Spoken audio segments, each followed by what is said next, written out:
Yeah, all good. All good. Nice, peaceful late Arvo walk over here. It's a beautiful, fresh spring day. And yeah, I was doing a bit of reflecting. I was watching a Serie A game last night, or the highlights anyway, of the game. And it was Sassuolo versus Como. And Volpato took a really good goal. And I couldn't help think when he took that goal, it kind of stirred up emotions in the sense that when I think back to 2019, Tony Basher gave me a buzz. Tony Basher, director of the Australasian Soccer Academy, top bloke, top man. And he gave me a buzz and he said that he had a player training with him who'd been released from an A-League academy and he's the real deal and he's going to see if he can hook him up for some trials in Italy, which I believe he did with Roma as it was. And anyway, cutting a long story short, obviously Lopato signed for Roma and moved on to Sassuolo, but that's not the point, and I'm not implying by this video I had anything to do with Lopato, because I didn't, never met the bloke. But I've sort of been involved in the Australasian Soccer Academy since about, say, 2007, and I used to visit every year or so and put on the odd workshop and training session, and in 2020 I started doing Zoom sessions weekly and kind of moved the weekly sessions to fortnightly. We do like mental preparation and metacognition and well-being and just general stuff like that, a bit of game analysis and all that sort of stuff, just to compliment the great work that they do there. But that's besides the point. The point I'm trying to make here is that there's nothing more than I love seeing when, we talk about football having life lessons. And, in football, when you see someone flip the script and by the way, I'm not sort of implying anything about Lopato being released. Look, I've worked at professional level in football myself, and I know it's not easy making decisions about player recruitment. There's many permutations, so that's not sort of trying to suggest that anything they did at the club was right or wrong, whatever, really. It's just, it is what it is. But all I'm saying here, the purpose of the video, is saying how it's great to see players flipping that script. And obviously I know Tony really well, and the belief that Tony showed in Volpato to hook him up in his contacts in Italy and the training and other stuff, really. And to see the goal yesterday, and obviously sort of like, where football's concerned, a long way to go, for sure. And I'm sure if he sort of keeps his head down, he'll keep progressing, which, great. But what I'm saying here is that it's that sort of flipping the script. And what I mean by that, it's not just for individual players. And England at the moment, in a couple of weeks or so, and a lot of players are going to get told at academy level whether they got a contract or not, and that can be a big thing. And statistically, obviously, clubs can't give everyone a professional contract. It's just not mathematically possible if they ever wanted to. But I suppose it's not easy, it becomes part of one's identity.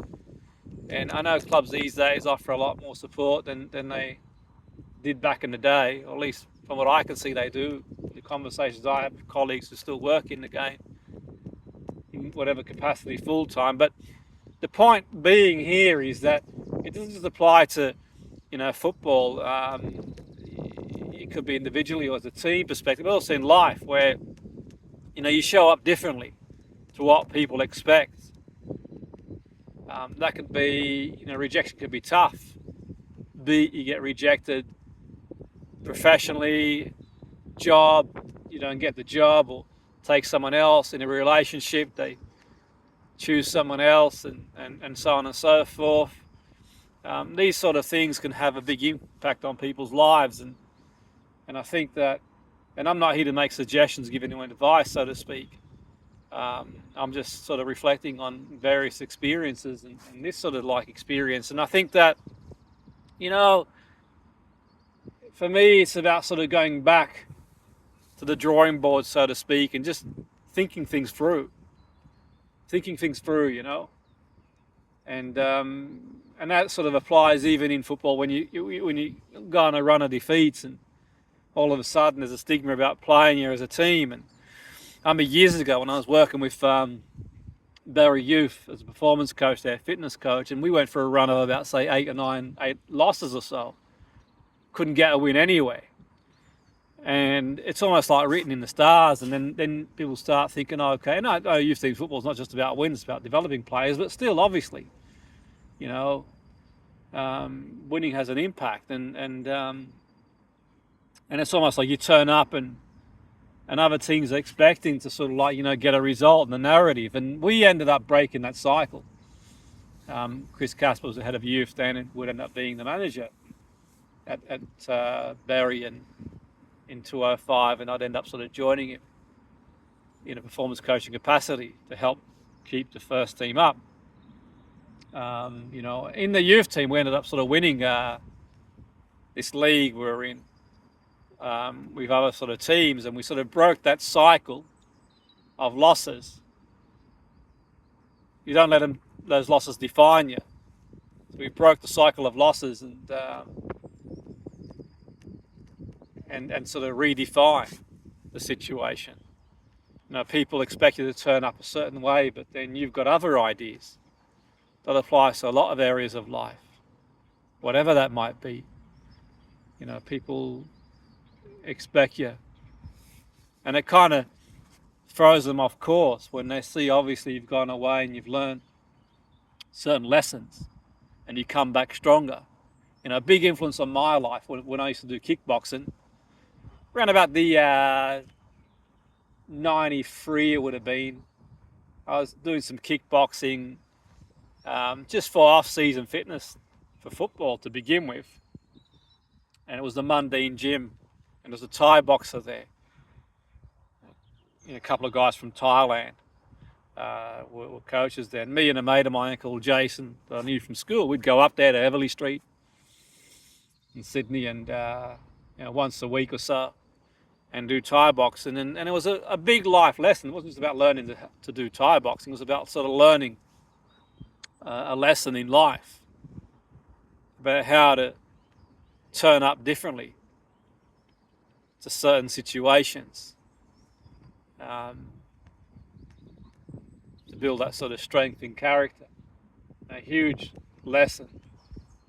Being in that environment would have a big impact on me, definitely. So yeah, the whole point of the video is not here to make any suggestions or advice. It's just about, you know, yeah, when I sort of watched that game last night, the highlights anyway of the game. So I followed the Serie A, love the Serie A. Obviously, those of you who watch the videos will know I'm a big Napoli fan. And yeah, watching him sort of take that goal, and obviously knowing the part of the backstory anyway from the director of the academy, Tony Basher, was an incredible feeling. And I'd done a session on the Thursday night UK time, Friday morning, in Josh Blaze, the Soccer Academy over Zoom. We did a session, and I talked about sort of goal setting and visualization and other stuff, sort of players, and so you know, so sort of going into it, yeah, it was really powerful. And like I said, I'm not implying I had anything to do with Paul Parder's success. I've never met him before. I had no involvement in his sort of training, you know, but it was a special moment nonetheless to see someone sort of flip that script and change that narrative, you know, and keep it going, that's for sure. But, you know, that's my take on it. It's always good to hear other people's take on it. That's my take on things.